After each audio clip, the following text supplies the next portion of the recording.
Yes, it did. Good evening, everybody. My name is Diane Lapis. Can you hear me in the back? Great. Okay. Well, welcome to the 46th Annual Beacon Historical Society meeting. Isn't it crazy? Annual meeting, 46 years. Yay! And I'd like to thank the Howland Cultural Center for hosting us this evening. Normally, we're at St. Joachim's in the school hall, but they are having their fall rummage sale. So you need to stop by there Thursday through Saturday. And I believe the hours are 9 to 2, but they have some great stuff. So support the St. Joachim's Church. Before we begin, I do need to deal with some formal business items for our annual meeting. The first is to talk about the trustees. So the nominating committee recommends the following slate for one-year terms. President Denise Van Buren. If you can raise your hand when I call your name if you're here. Just in case we don't know who you are. Just in case. For Vice President is Diane Murphy. Treasurer is Anna Marcus. I don't know if you're here, Anna. And Secretary is Barbara Sprachia, right in the back. The other trustees are Gary Barrick, who kindly set up the chairs this evening, Ann Foreman, Vicki Fox, myself, John Medeiros, who's right back there, Patrick Miskell, and Emily Murnane. So this slate was published in the October edition of the Society's newsletter, and since this motion comes as a recommendation of a committee, no second is required. So is there any discussion? All those in favor of the slate of trustees as presented say aye. Aye. Okay, any opposed say nay? Great, so the ayes have it and the motion is passed. Now, we're grateful to the outgoing trustees, Melissa Holland, Mark Lucas, and Connie Perdreau, who have all agreed to serve in special roles to move forward the important work of the Society in the year ahead. So please join me, even though they're not here, in recognizing them now. And as the second item of business, the nominating committee has brought forth 2 governance recommendations, both of which appeared in the October edition of the Society newsletter. So the first one is Article 6, Section 4. Currently reads, officers and trustees will be installed at the January meeting. And if adopted, the section would read, officers and trustees will assume office beginning January 1st. And the reason behind that is that we don't meet in January or February, and officers and trustees need to complete their responsibilities at the start of the new year. And because this recommendation comes from a committee, no second is required. Is there any discussion? Okay, all those in favor, please say aye. Aye. And any opposed, say nay. Okay, so that motion has passed. And the second one is in the bylaws, Article 2, Section 4, which reads, the Board of Trustees shall meet monthly or a minimum of eight times per year. And if adopted, it would read, the Board of Trustees shall meet quarterly or as called to a special meeting by the President or 3 or more trustees in order to address emergent issues. And the reason, we have electronic communication, which we are constantly emailing each other throughout the year, so it would reduce the need for in-person meetings. And because this comes from a committee, no second is required. Is there any discussion? All those in favor say aye. And those opposed say nay. Okay, so that has passed also. So that concludes the formal business. And I would like to just give you a report on the state of the Society. And if I may say, a stellar year once again. So starting with our grand reopening in May, we dedicated our new headquarters as a Robert J. Murphy Research Center. As many of you know, Bob dedicated his adult life to sharing his love of Beacon history by serving as president for the Society for 20 years and researching and writing the newsletter for 38, amongst many other roles in the capacity of city historian. And we welcome visitors from near and far. Barbara, what were some of the faraway places that we had? Turkey and...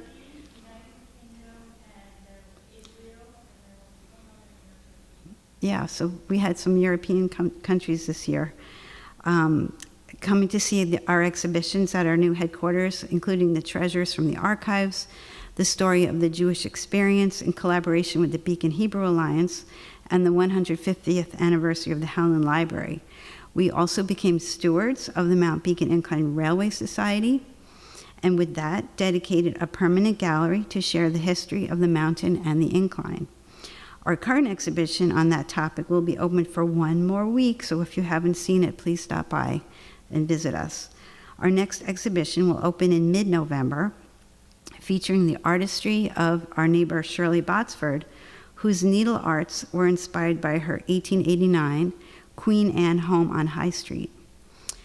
In addition to our incredible exhibitions, we also produced 8 history talks this year, one about the architect Richard Marshunt, who designed this building, and the amazing reenactment of Eliza Howland by Emily Murnane, who was incredible. And if you've missed any of those programs, they are posted on our website. In addition, we had a fun cocktail event at the Wonder Bar and held our annual postcard show in June. We have one more history talk on November 29th on the history of our neighboring community of New Hamburg. And Denise will tell you about our upcoming event at the Roundhouse when she takes the podium. So we are not able to do any of this without our fantastic volunteers and trustees who have spent countless, and I think it's over 4,500 hours this year, so it was counted, researching, cataloging, writing, collaborating, creating, developing, and so much more. A great big thank you to our volunteers, our trustees, our members, and our sponsors who are committed to our mission of promoting and preserving the history of Beacon. Excuse me. So please visit our website if you're not familiar with it at beaconhistorical.org. Follow us on Facebook and Instagram for updates and interesting tidbits of Beacon's history. Membership brochures are in the back by Barbara.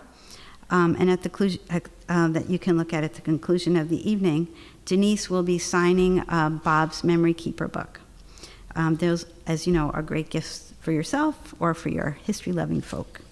So with that, I'd like to introduce Denise Van Buren, and she will talk about the Tomb of the Unknown Soldier. Thank you.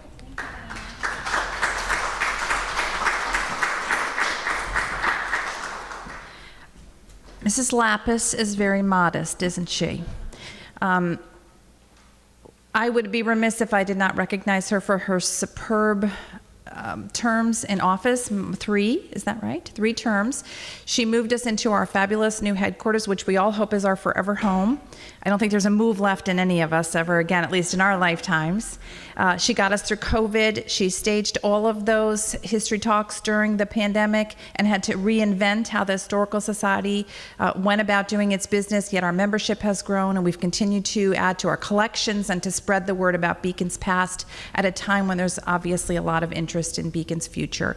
So please join me in recognizing Diane for 3 amazing years in office.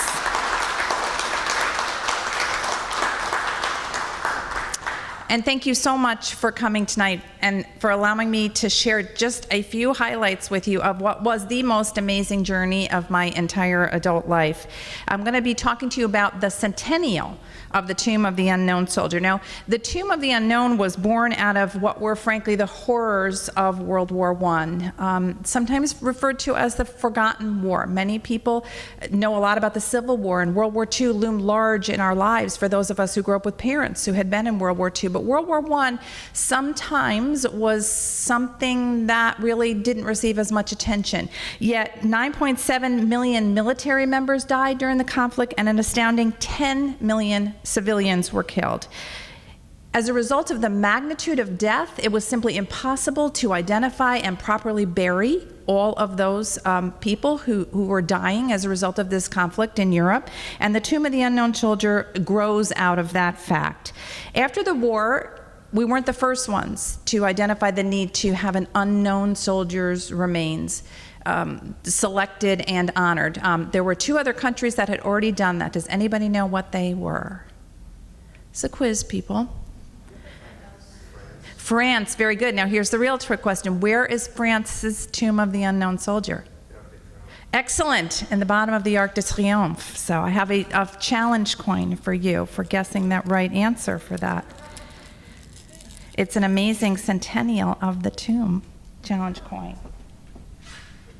Okay. And the other, does anybody know where the other was? The other nation that had a tomb of the unknown soldier before we did? No. England, very good. And you want to guess where that tomb might reside? You got it, come on, say it. Come on, I see it on your lips, Mary McTammany, Newburgh historian. Whoa. She's got a whoa. Westminster. Westminster Abbey, yes. Okay, so you were close enough and you guessed England, so you too may have one of these wonderful keepsakes. So the United States lists 116,000 military as our casualties from World War I. Thousands of them were buried in Europe. Thousands more were returned here to the United States. For the first time, we'd been fighting a war on foreign soil, and families were offered the opportunity to either have their loved ones rest where they had fallen or to bring them back to the United States. About 40% of the families choose to leave their loved ones in Europe. Many of them are buried anonymously in overseas cemeteries, and the reason for that is about 8,500 of the remains were unable to be identified. And they lie beneath simple white crosses that simply list them as unknown. One British press account reports that as late as 2018, one body a week was still being recovered in the fields of France by farmers. Isn't that astounding? And so without an ability to identify them, if they don't have dog tags or don't have any kind of identifying marks, they are just, again, buried in our American cemeteries in Europe under a simple cross that says unknown on them. So for those mothers who didn't know where their son died, and most of them were sons. I'm not trying to be sexist here by saying only sons. We're really talking about men here. Where their sons were buried, where would they go to mourn the loss of their loved one? Didn't our nation owe these families a proper place to pay respect to men whose identities at that point were known only to God? So here's an example of what they were looking at when they were clearing the battlefields. I had the privilege of attending a speech down at the Navy Yard in Washington, D.C. that talked about the conditions, and the biggest issue they faced, frankly, was rats. Imagine thinking that your son is there in an unmarked grave and that they are trying to deal with all the rats that are in these trenches. Just a horrific situation. So it really takes an American leader to step forward to make sure that we too would remember the unknown dead of our military. A leader who had seen firsthand the horrors of war and the courage of the men who had laid down their lives. A leader who was, in fact, our own local congressman. And I know you know the answer. It was? Hamilton Fish. Let me see a hand raising. How many of you actually met Hamilton Fish, the senior? Okay, so, and of course I knew the junior as well, but pretty astounding that it is our own congressman, Hamilton Fish, who proposes the Tomb of the Unknown Soldier. In December of 1920, he proposed that legislation in Congress for the repatriation and interment of one unknown American soldier at a special tomb that would be built in Arlington National Cemetery. Fish himself had been a captain. He'd volunteered to lead. Does anybody know the answer to this? Mary Beth, this is your question. You know the answers. Mary Beth, come on.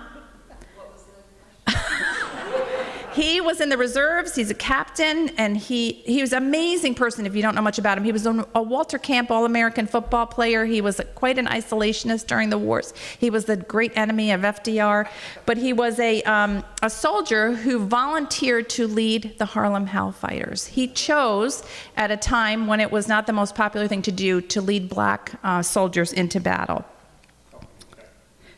The purpose of the legislation that he sponsored literally says to bring home the body of an unknown American warrior who in himself represents no section, creed, or race in the late war, and who typifies, moreover, the soul of America and the supreme sacrifice of her heroic dead.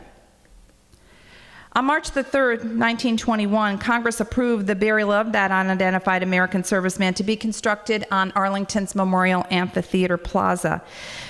Now, the War Department would exhume not one, but 4 sets of remains. They went to 4 cemeteries, Ain Marne, Meuse-Argonne, Somme, and Saint-Mihiel. Each was examined to ensure that the person that they exhumed had been a member of the American Expeditionary Forces, that he had died of wounds that occurred during combat, and that there were no clues whatsoever to his identity. Now, who would like to hazard a guess as to why they went to 4 different cemeteries and exhumed 4 sets of remains? Diane?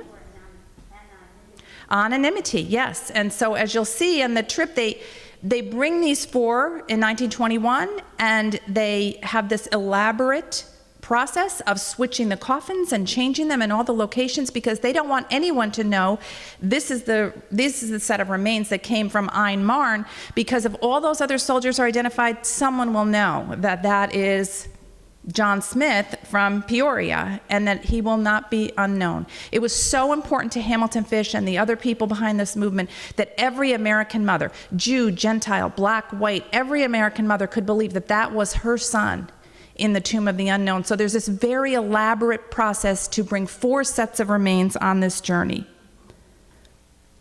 The 4 caskets arrived at City Hall in Chalon-on-Marne in France on October the 23rd, and the following day just one was selected with a spray of white roses.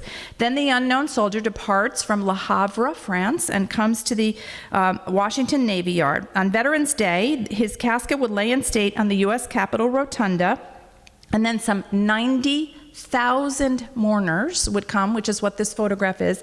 90,000 mourners would come to Arlington National Cemetery. Now, I kind of give you all that as background information because what I did last year was actually recreate all the steps of that journey. Andy, come right up to the front. You shall not hide in the back. Come right up here in the second row, my friend. No, you're not.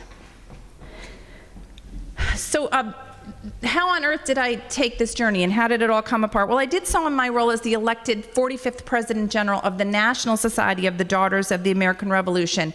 The society is based in Washington, D.C. This is our headquarters. We have about 190,000 members in 3,000 chapters around the world.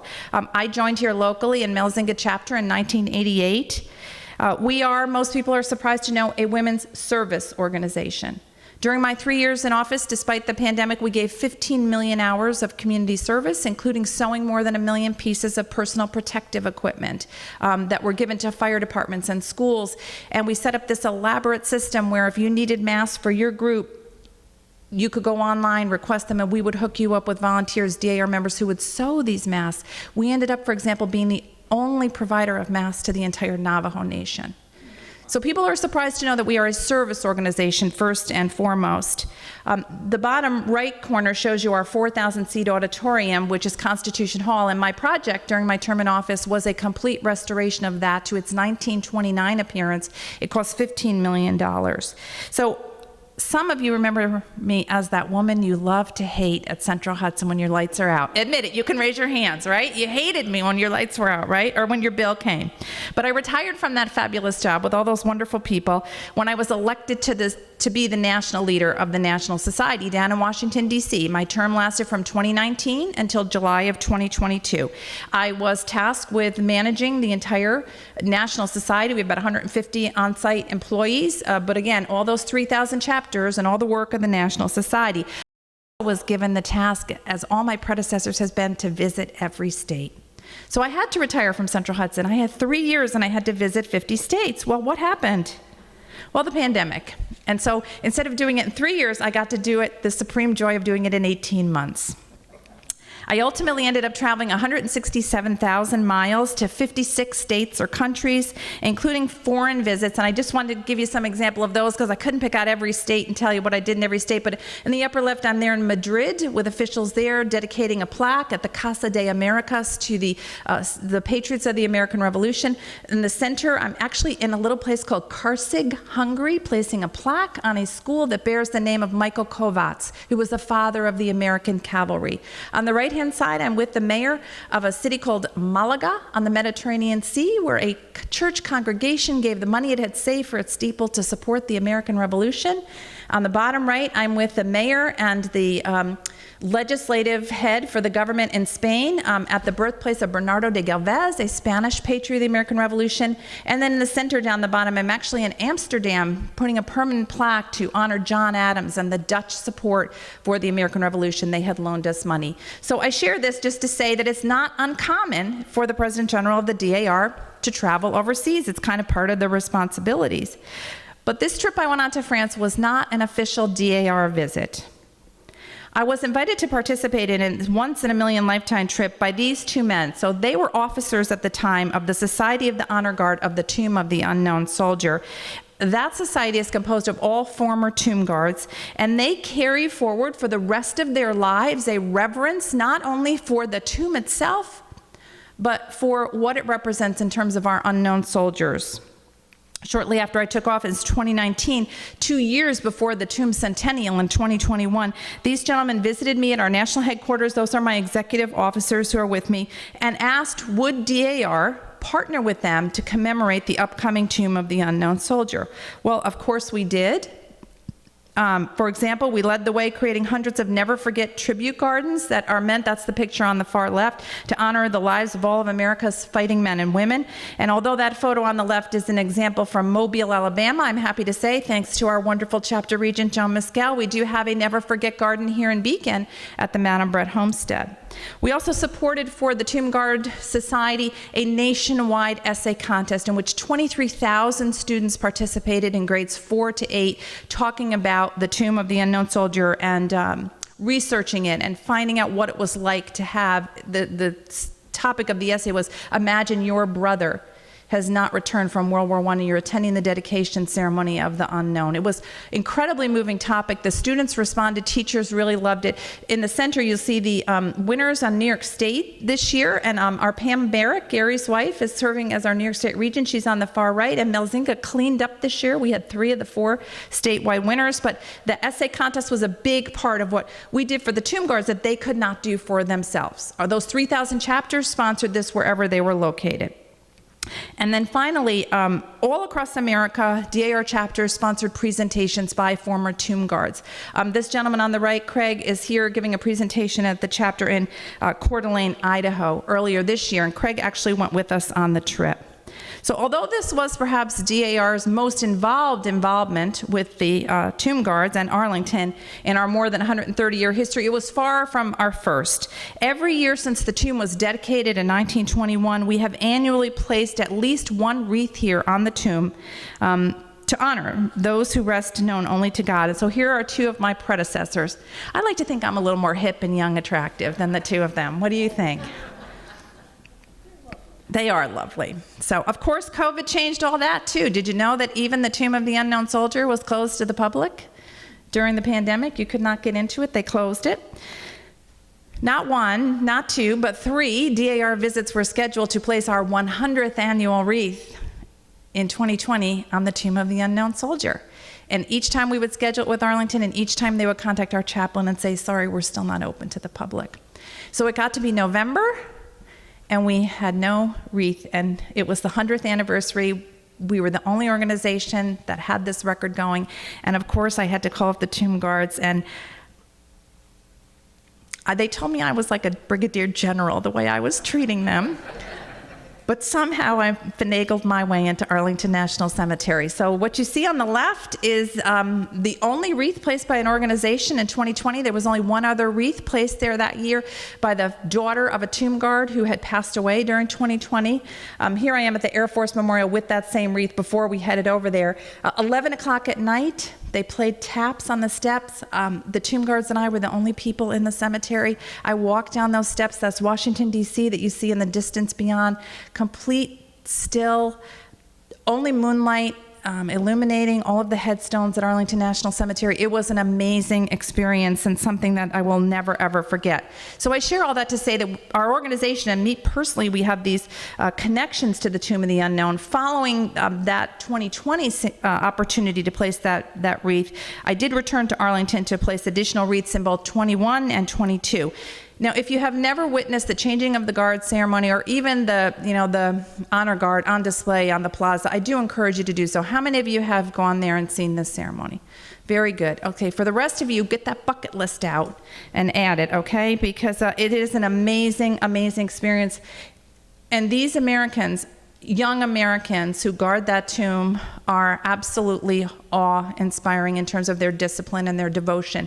That night that I placed that 100th wreath, I actually was invited to go down beneath the plaza and meet with them where they live down underneath and see where they prepare their uniforms. It was really a remarkable experience to get to know them a little bit better. So with all that background, imagine how thrilled my husband and I were to be invited to accompany the Tomb Guard Society on this journey exactly 1 year ago. The trip lasted from October the 18th until October 28th, so we were in France a year ago. All on that historic journey to recreate all of the events that resulted in our Tomb of the Unknown Soldier being dedicated in November of 1921. The most important thing I hope that you'll realize when you see these pictures is that thousands of French military members, our American cemetery officials, and civilians took part in these events that were all orchestrated by our Tomb Guard Society in advance before we went. We had long Zoom calls where they talked about all these events, but until you got there and you saw thousands of people waiting to greet us and to recreate these events with us because we were their allies and we rescued them after World War I and World War II, it's almost impossible to describe what it was like. And for these French participants, they considered this their final event that they marked the centennial of World War I, because they'd been doing that now over the course of multiple years. We talked about, we were all there in 2018 when they were doing the centennial reenactments for the battles. So these are the Tomb Guards who were traveling on the trip with us. 15 former Tomb Guards. Yes, they do have female Tomb Guards. In fact, the most recent sergeant was a female, and some of their family members, and then 5 Gold Star mothers, made about 40 of us in total who were on this trip. So just point this out. This young man here is an actual Tomb Guard. This is the current president of the Tomb Guard Society. The gentleman up in the far right is the president of the Tomb Guard Society who organized this whole trip. He's now the past president. Here is Craig, who you saw giving the presentation. But I do want to point out the famous George here. Because every one of these people, as we sat with them at different meals and got stories, every one of these people had amazing stories. But I think George ended up being our favorite. I believe he is the oldest living Tomb Guard. He was a Tomb Guard in the early 1960s, and on Veterans Day, 1961, he took the wreath from President Kennedy, placed it on the Tomb of the Unknowns, and he's a young kid, I think he was like 18, 19 years old, and he said to the groundskeeper afterward, if you don't know it, not very ceremonial, but after the people leave, they take their wreaths and they push them off the back of the plaza, and then the groundskeeper comes along. He said to the landscape people, could I please keep the ribbon from that? And they gave that to him. So he has that in his possession, but the other remarkable thing is just days later, he was stationed on the steps of the cathedral when they brought John F. Kennedy's body out, or so 63, and he actually was aside John when he gave that little salute to the casket. So you're traveling with these people who were, we felt so inadequate. Where's my poor husband? Where did he go? Right, way in the back. It just was this amazing trip. You kind of had to pinch yourself sometimes to think that you were traveling with these people. This photograph was taken when we did some sightseeing at the Palace of Versailles before leaving Paris to begin the actual journey.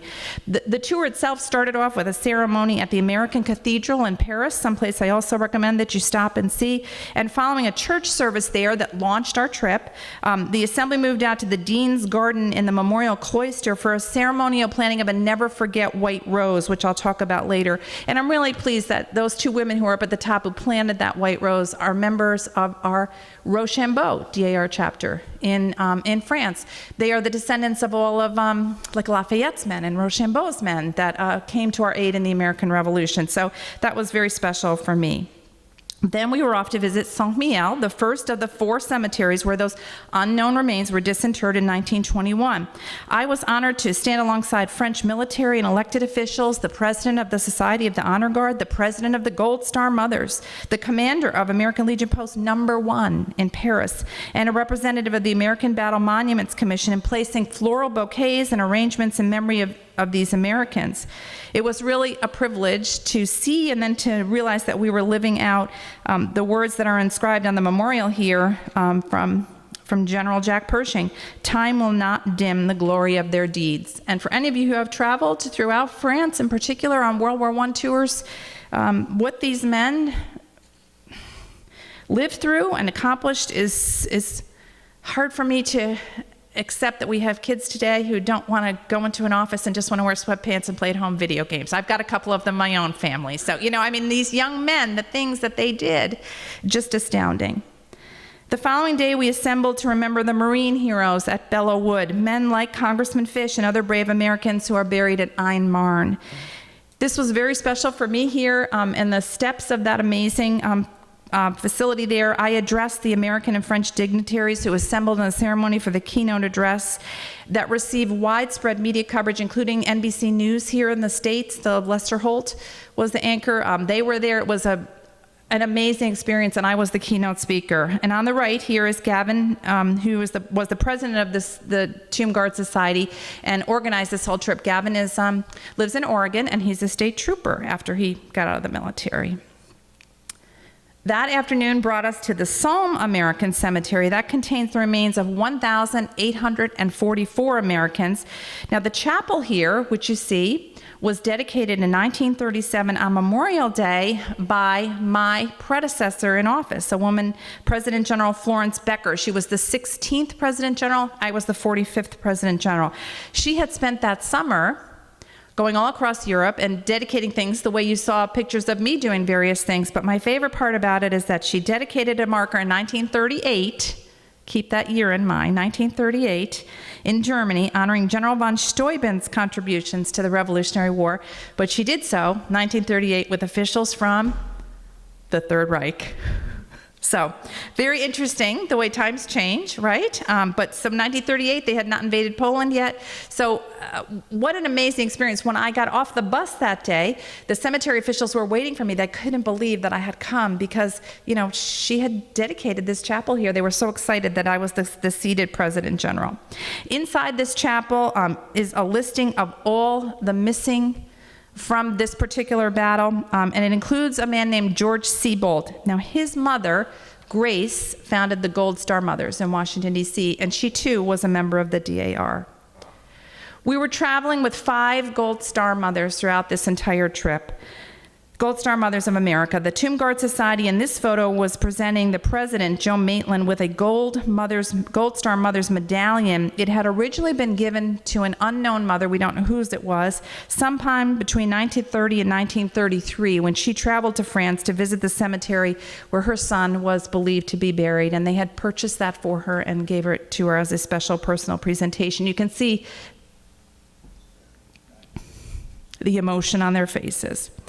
So their predecessors were women like Wilhelmina Cosal, who traveled to Meuse-Argonne American Cemetery in 1930 to visit the grave of her 21-year-old son, Eli, as part of what were called Gold Star Mother pilgrimages. The government, because some of those women never had closure due to the fact that their children lie in these overseas battlefields, the federal government organized these Gold Star Mother privileges and pilgrimages and sent these women to these cemeteries. And here she is in 1930. Imagine going to see her son's grave. This was very special to me. I found his grave. This woman is the great-great-grandmother of a friend of mine from Michigan, and she had asked me to find the grave. She had this photo, and she had a picture of him. So it just made it, so unbelievably special. I did try to locate as many graves of Dutchess County men that I could, and we ultimately found 7 and photographed them. There were so many touching things that happened all along this journey through the 4 cemeteries. For example, the flag that I am holding traveled with us in a special metal protective case the entire time. It had started out by flying over the Tomb of the Unknown Soldier on Memorial Day of 2020, and it traveled with us to all of the 4 cemeteries where remains were being exhumed. It was even placed on the casket overnight in Chalon and Champagne, which I'll show you in just a moment.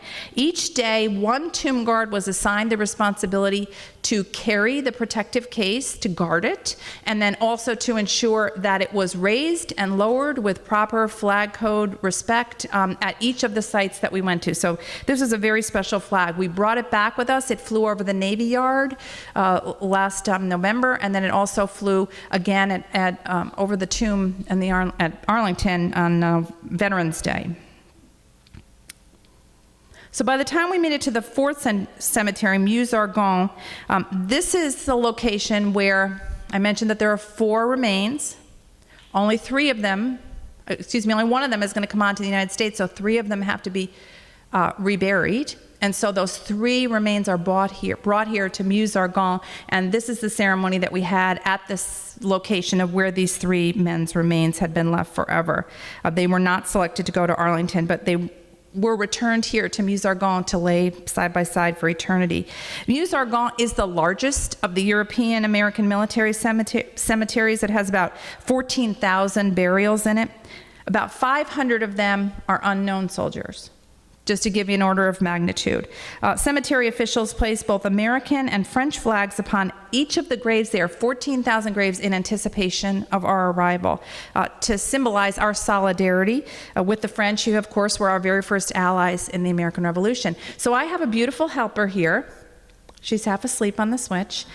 Diane Murphy is going to pass out to you, if you want to pass them around or pass them down an aisle maybe. I brought for each of you a little lapel pin, which is the American flag and the French flag, so that you can take it home and remember the spirit of the camaraderie between our longtime allies, the French and the United States. This, if you can see the 2 flags at each grave, that was a massive undertaking for them to put them on 14,000 graves just for us, and then they removed them after we left.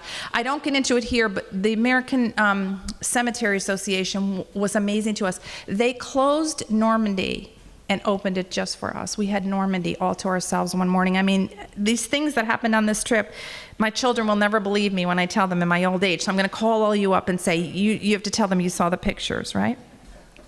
So after we visit the 4 cemeteries, and keep in mind, 1921, these 4 remains are all being brought to one central location.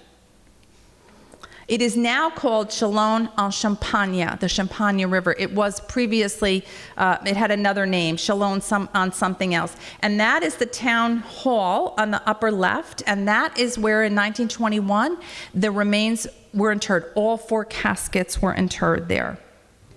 Thousands of community members came out, and you'll see in some of the next pictures, military officers, volunteers, all in period clothing, to recreate an astounding detail for us. You can see the period clothing on the bottom left. You see civilians dressed up in 1921 clothing to welcome us there, and soldiers in their garb.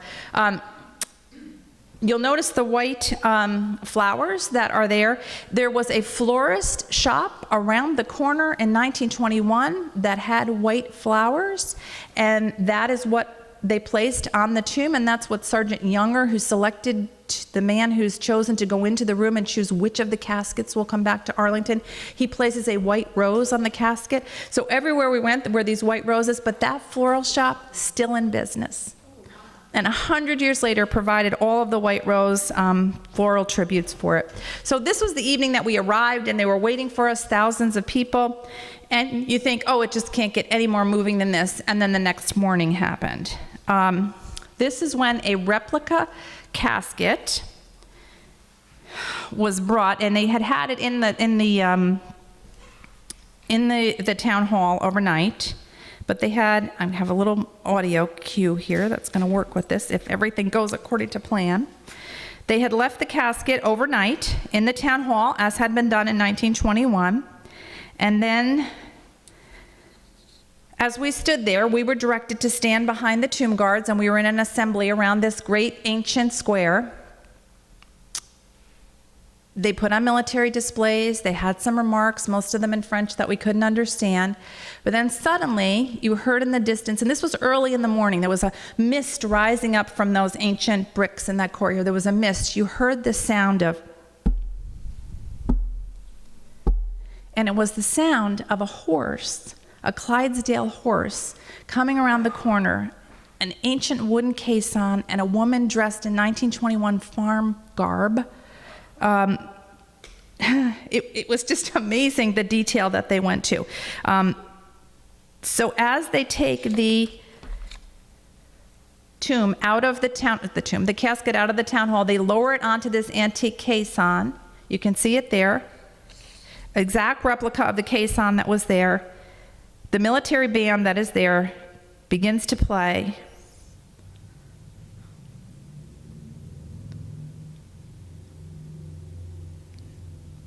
I bet I don't have the self-service to do it. Come on now. This is my big moment, folks. You're going to have to wait.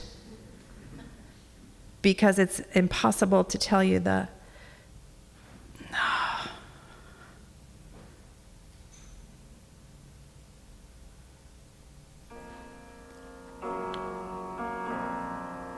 The full military band is playing this music, and this horse-drawn carriage is pulling this caisson through the streets of this ancient French city. Let me tell you something. Those tomb guards might look tough when they're down there guarding that tomb. They were bawling their eyes out, and so were we. My husband and I were behind them.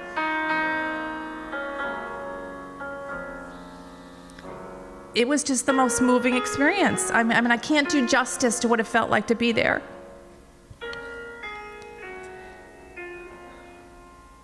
Now, if I can turn it off, we'll be really happy, won't we? There we go. So as they move forward and the military band is playing that music, what happens? The tomb guards fall in line right behind the casket. So my husband and I, the only civilians with the group, fall right in line behind them. And so we think, they're cordoned off, and there's probably 2,000 people in this square. We think, oh my God, it is an amazing 2,000 people came to witness this recreation of these events, and amazing. Well, we turn a corner, and as we turn the corner, we realize that they have kept back, cordoned off, tens of thousands of people who are here on the streets to watch us as we wind our way through, as they did in 1921, to go down to St. Etienne's or St. Stephen's Cathedral in Chalon. And as we're walking down, these French citizens, and in English, are telling us, oh, my grandfather was touched by an American. Will you touch me, or will you touch my child? It was so remarkable. Or, thank you for liberating us. They were yelling out to us. I'm a crier. So anyway, it was unbelievable and impossible for me really to express to you how emotional it was. And even my husband will admit that. Will you not, Chris? Okay. So I don't look so bad. So after that, we laid wreaths at the community's war memorial. Again, that had been in 1921, and a reception followed where we commemorated the powerful events of a century ago and the enduring friendship between our two nations. The next morning brought us to Le Havre, where exactly 1 century before, on the same date, America's unknown soldier departed aboard the USS Olympia to head home to American shores. That departure was honored with a permanent plaque that you can see there. There's Gavin in front of it. It was unveiled during cemetery ceremonies with French military and elected officials. And I'd say of all the ceremonies that we did, this is the one that brought out the most provincial leaders. The second person, I don't think he's a vice president, I don't know what his title was, but the second person in command of the French government was there. This was a really big deal, this erection of this plaque. And then that evening, the final night of our trip, those involved were given the honor of placing memorial wreaths on the tomb of the unknown soldier underneath the Arc de Triomphe. So actually it was under some repair and construction, so I tried to pick pictures that didn't show you all the scaffolding. You can see some in the middle there. But I was able to place a wreath on the French tomb of the unknown soldier with the fire burning there. That evening, a gala dinner was sponsored by American Legion Post No. 1 in Paris, and I was honored to be invited to become a member of that, so I'm now a member of the Paris Post American Legion Auxiliary. I'm also a member of the Tomb Guard Society and an associate honorary member. And I can't tell you the wonderful feeling of camaraderie that was here at this dinner between 175 French people and American people, virtually none of whom could speak each other's language. And yet somehow we found this ability to come together. I did, to the very best of my ability and my best high school French, give my remarks that night in French. So they're probably still scratching their head over as to what I was saying. So back in 1921, the casket is going to leave Le Havre, that port, aboard the USS Olympia. This doesn't seem possible, but with all due respect to our wonderful military, believe it or not, the casket would not fit through the doors of the lower part of the ship. And so the casket has to be lashed to the top of the deck of the ship as it departs Le Havre. They can't get it down below. Well, there were Marines who had to guard it 24 hours a day. They had shifts of them. They had to also stay on deck with it because they could not be underneath. They couldn't get the casket down during the 16-day voyage. Well, not one, but two hurricanes. They were called Hurricane number 5 and Hurricane number 6 struck during that 16-day journey. The casket and the Marines needed to be lashed to the ship as things got worse. The Marines were literally lashed to the masts of the ship. The ship's captain wrote in his log that he feared that the casket and the men would lie forever on the bottom of the ocean, as so many seamen before them had done. And this is a newsletter of the Naval Historical Foundation. I have a friend that works there, and he's got a fabulous article in here about the cruiser Olympia and how difficult this journey home was. And I just wanted to read you one small quote. "The Marines guarding the transport case lashed themselves to the ship to keep from being swept overboard. Reportedly, the waves were twice the size of the ship that were coming over it. As Erskine later recalled, we lashed the fellow down," meaning the tomb, meaning the unknown soldier, "with everything that we could tie on him. Many times the waves would go up over the bridge, and in our wardroom we had at least 4 inches of water most of the time. We had some very rough weather coming home, and there were times we thought we might not make it home. The chaplain and the captain got together, had a special service praying to God that our ship would not sink." Landry also wrote, "I began feeling sorry for myself, standing there in a small area with wind and rain pelting me in the face, but my self-sorrow did not last long. I soon realized that I was doing little enough compared to what the unknown soldier had done, given his life." Can you imagine being on that? So, what a journey this soldier took. I was really privileged to be invited by the Commandant of the Naval District of Washington, D.C. to attend ceremonies to commemorate the centennial of the arrival of the remains back in Washington, D.C. at the Washington Navy Yard. That had occurred on November the 21st, 1921. These ceremonies were held on November the 21st, 2022. Now, members of the Society of the Honor Guard placed the permanent plaque that you see there to the left of the wreath, to mark where the USS Olympia had delivered that precious cargo when it finally got across the ocean after that harrowing journey. After participating in the ceremonies, it was really a treat for me, in the right-hand picture here, to meet members of the Crow Nation. They are the descendants of Chief Plentycoo. Well, Chief Plentycoo came in 1921 because the Crow have a ceremonial rite that they perform to honor their unknown dead who do not return from battle. Chief Plentycoo took part in 1921. His descendants took part a few weeks later in the 2022 ceremonies. But these men, again, just like those people wanted to seek me out and find the lady who was the current President General, they wanted to seek me out because they would not have been able to make this trip except for the local Daughters of the American Revolution paid for their airfare. So that was so very special to me. Back on November the 11th, 1921, the unknown was placed on a horse-drawn caisson and carried in a large ceremonial procession that wound its way through Washington, D.C., across the Potomac, and then into Arlington National Cemetery. President Warren G. Harding spoke at the state funeral and placed the Medal of Honor, the nation's highest military decoration, on the casket. Many foreign dignitaries were present, and they gave their nation's top awards as well. Interestingly enough, nationwide, so you have to imagine right here in Beacon, Americans observed 2 minutes of silence at the beginning of the ceremony. And an estimated, as I mentioned earlier, 90,000 people watched as the unknown was actually interred into that tomb of the unknown soldier. Arlington and the Army recreated many of those events last November to honor the centennial. But in closing, I had teased you that there were 2 Beacon connections to the tomb. Congressman Fish was the first, and the second involves this native of Beacon, and he is none other than photographer Harry Van Tyne. Now, some of you may be very well familiar with his images because many of our most famous postcards, most popular postcards, were taken by Harry Van Tyne. His father had owned the stationery store, Van Tyne Stationery Store. Well, as famous as he was for taking our Beacon postcard pictures, he was more famous because he was a White House photographer from 1921, the year of the tomb, to 1968. So this image from the Harry Van Tyne papers of the Special Collections Research Center at Syracuse University Libraries is a documented image that Harry Van Tyne took of the tomb in 1928. But it is entirely possible that he could have taken some of the very first images of the tomb during its dedication in 1921. This is an excerpt from one of his diaries that is in the same collection. It's something called Through the Eye of a Camera. And I'll read this quote to you. This is him speaking about his experience. And speaking of funerals, I attended those of Rear Admiral Perry, Mayor Mitchell of New York, Cardinal Gibbons in Baltimore, General Pershing in Arlington National Cemetery, and greatest of all, the funeral of the unknown soldier.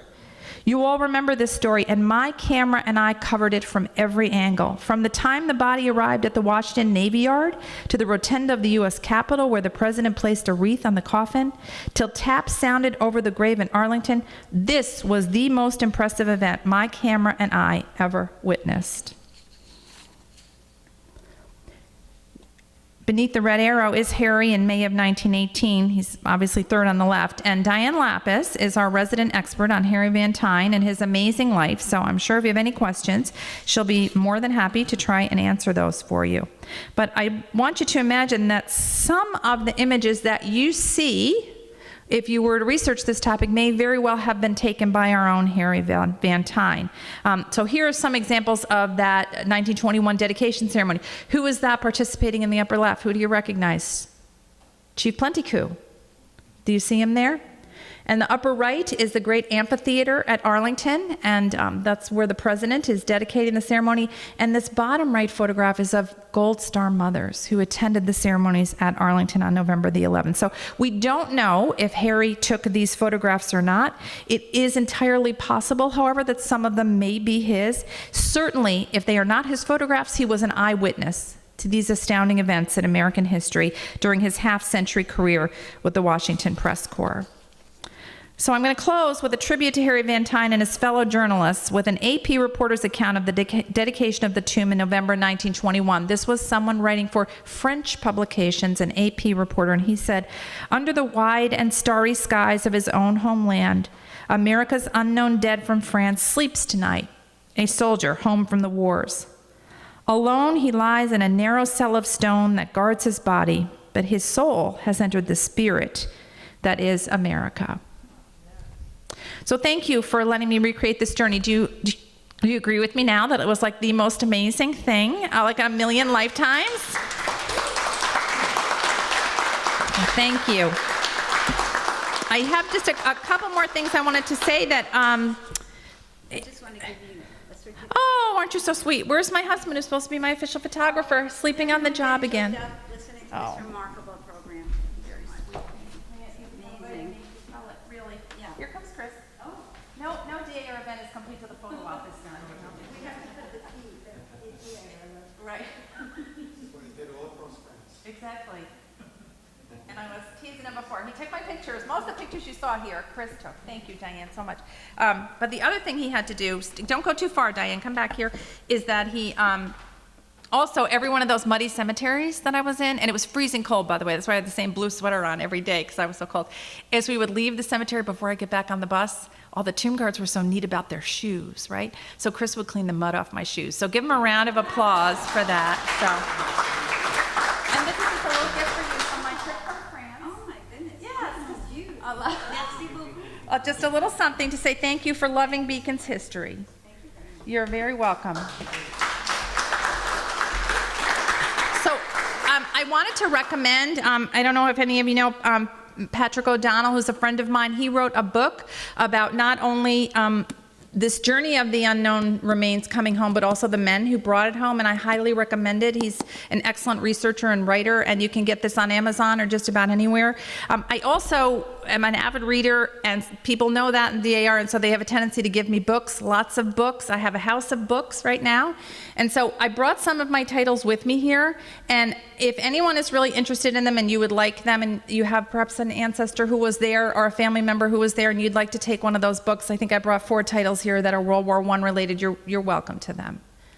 So now, Diane is our timekeeper. It's 5 minutes to 8. We have a little time for some questions. Okay, if you have any questions, I would on this or any other topic. Oh, you're all so quiet. Yes, Patrick Miskin. West End, yes, yep. It became Truffaut's stationery store, I think, later. Is that right? Yes, yes. Do you remember where Truffaut's was? Down there, across from, near the firehouse, right? Across from, It's 177 Main. there you go. See, she knows. It's a little, like, little gift shop type thing. So, And it all started because of Bob Murphy, where when I first started to volunteer, there was a beautiful photograph of that storefront. And in the reflection in the doorway was a person with a tripod and a long coat. And I said to Bob, who's this man? He goes, that was Harry Van Dyne. I'm like, it just was magical. Like I had to find out who Harry Van Dyne was. And I ended up going to Virginia to meet his granddaughter. And I've been to the White House News Photographers, the press office. And I've met the current White House News Photographer president. And hopefully in this coming year, we'll have an exhibition at our Historical Society about the 100 years that Harry Van Dyne was the founding member of the White House News Photographers Association. so his granddaughter, as I understand, has a lot of the scrapbooks, like that excerpt you saw, but many things have been also given of his papers to Syracuse University. So, Yeah. yeah. And we have an incredible Some- collection now. Thanks to Maureen. What? No. Darcy? Maureen Darcy? Who found a box of photographs. Wow. His manager, I don't want to take up your time. No, that's good. Harry, Gordon Wilson was the manager while Harry was in Washington, and Harry would send photographs to his friends and family. And he would send them to Gordon Wilson, whose wife kept them in a box. And after she passed, the children threw it out on the street. Maureen knew the value of this box of photographs of presidents from Roosevelt to Kennedy, Wow. and we are now the owners of that. Wow. So, when you support us, and if you're able to support us, for example, at our Beacons of History event in a couple of weeks, that enables us to be able to not only acquire objects like this when they come on the market, but to be able to have the proper archival conditions for them. And so we're so grateful for those of you who come out not only for presentations, but who understand that we take this seriously. This is an awesome responsibility that she's talking about, to be able to manage the kind of collection that we now have, tens of thousands of items. Any other questions? Yes? Gold star mothers and things being thrown out onto the street, question mark. My great-grandmother was a gold star mother. John Bubb was her son. Certainly. Yes, yes. Nobody has the medal. Does the Historical Society have you ended up with Where's Diane Murphy? Did she go? and is their name engraved? I don't see her now. Oh, she's standing up. Well, we don't have any Gold Star mothers. No. Well, if you use that example of the one that the Tomb Guard Society gave to Joe Maitland, the president, it has no markings on it that indicates, it's not like a Purple Heart, that it has any kind of identifying information. I don't remember ever seeing a Gold Star mothers. That could be a presentation in itself, really, what they did for those women, to try and bring closure for them in that terrible grieving period. Have there been other sets of remains added to the memorial? There have, and so I don't want to in any way put myself out there that I'm any kind of an expert on the tomb. But later there were World War II remains, Vietnam remains. However, I believe now they have just brought it back to being just the World War I original, because they realized that with every conflict that came, they couldn't possibly have all those remains, is my understanding. Yes, Mary. Denise talked about the French and how warm and loving they were towards your visit. We were in France and Belgium following the trail of this Mid-Hudson Valley 107th Regiment back in 2018. And I had been contacted a couple of years earlier than that by two different people in Flanders, in Belgium, asking me if I could please give them additional information on two local men who died. I'm going to interrupt to tell you, Mary is the city historian of Newburgh, if you don't know, the legendary Mary McTammany. So I found what I could for them. And what I've learned from them and others and from our visit is that all of our graves are adopted. And there are In some cemeteries, not all. cemeteries Yes. in Flanders and in some, And Margraten in the Netherlands, yes. and they pass down the custodian's duties for a grave from generation to generation. So this lovely couple met us at the gates of Flanders and took us to Neuberger's graves, and we chatted and thanked them and had a lovely visit with them that day. And she said, and I want you to know, don't you worry. I'm an old lady, but my daughter and my grandson have already promised that they'll be taking care of this grave when I'm gone. So the American cemetery will literally take care of it, but what these families are doing is making sure the person is remembered. They bring flowers. They come on major holidays. I don't want to suggest that the cemetery group is not fulfilling their responsibilities, but it's a very poignant relationship they have. When we were also in Amsterdam, when we told people when we were out in a group who we were, there too people would come up to us. They still celebrate annually when we liberated them. Now in Paris, it was a little bit different. In Paris, maybe a little anti-Americanism. They didn't like it when you didn't speak French to them in the taxis and things like that. When you got out to the countryside with the average run-of-the-mill people, they are so grateful for our liberating them and for our relationship with them.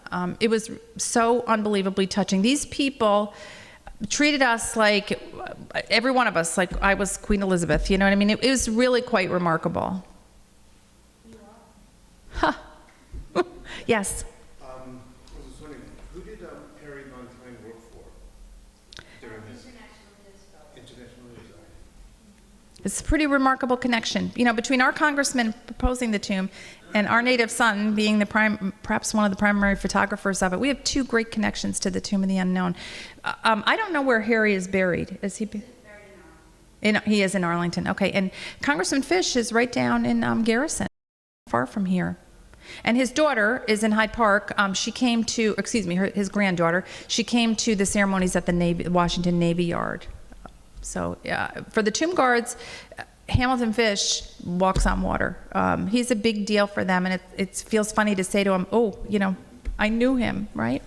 As Tom Hughes, the former director at Washington's headquarters, liked to say to me, you shook the hand of somebody who shook the hand, who was there, who proposed it, and it is pretty remarkable, so. And he also, Congressman Fish, for any of you who were here in 1999 when we restored the Civil War monument here in Beacon, the historical site did that, Congressman Fish was our keynote speaker that day. So he was still with it and lucid. And a million years ago, I worked at WGNY in Newburgh, and every month or so, he would pull up in a car. He had a driver. He would come in with cash, and he would buy 15 minutes of airtime, and he would just sit behind the microphone. I'm talking about somebody in his 90s, and just give his opinions on the news of the day. So he was really quite a character. But, the Tomb of the Unknown Soldier would probably not exist were it not for our congressman. And the American Legion. Yeah. All right, well, this was delightful. Thank you. I'm sorry I got choked up there a few times. It's a hard topic. I was promised myself I was not going to cry. Yes, Diane? Yes. And I have to say, we're very lucky with our 6th annual Beacons of History Award event this year. We have 2 great honorees, Melzinga chapter of the DAR, which of course maintains the oldest building in Dutchess County, but also Tony Lassiter, who's a Purple Heart recipient from the Vietnam conflict and a native of Beacon. We have very few seats left. So if you're coming, I need to either hear from you tonight or hear from you tomorrow, because I probably at this point have about 5 seats left. But we would love to have you, and I have copies of the invitation here. It's hard for us to believe it's our 6th annual one, but it's really been a pleasure to have an opportunity to showcase people who make a meaningful contribution either to our history or to our sense of community here. And if you've never gone before, it really is something quite special. Also, I did bring copies of the book that is a compilation of 38 years of Bob's newsletters. Bob spoke to me before he passed away from St. Luke's and asked me if I would continue the newsletter, and also made me promise that I would make sure that the Historical Society would continue and we would go on. And so I'm passing that obligation on to all of you tonight too, right? In Bob's memory. Diane and I often say everything we do with the newsletter every month for Bob, we do it for Bob. So if you've not yet had a copy of Beacon's Memory Keeper, Robert J. Murphy, I have some tonight. I'm happy to sign them as editor. But also, Diane and I have a special going on for the holiday season. If you buy 5 or more copies for your family, or maybe if you're a business person or realtor who's welcoming people to Beacon, 5 or more copies, we will give them to you at the wholesale price of $30 each, rather than the retail price of $40 each. So I'll be staying here tonight, and I'm happy to sign and or sell any copies that you'd like. What else, Diane? Did I cover it all? All right, how about one last round of applause for Diane Lapis?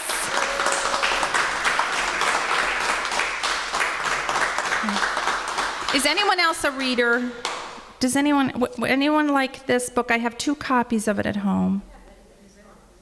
Yeah, but I got 2. You do? I don't think this one's autographed. I think my other one is autographed from him. This is one I think I bought online. But anyway, if anybody would like it, his story is really remarkable. Just then pay it forward after you read it. Share it with somebody else. Yeah. Thank you all for coming. Yes. Thank you.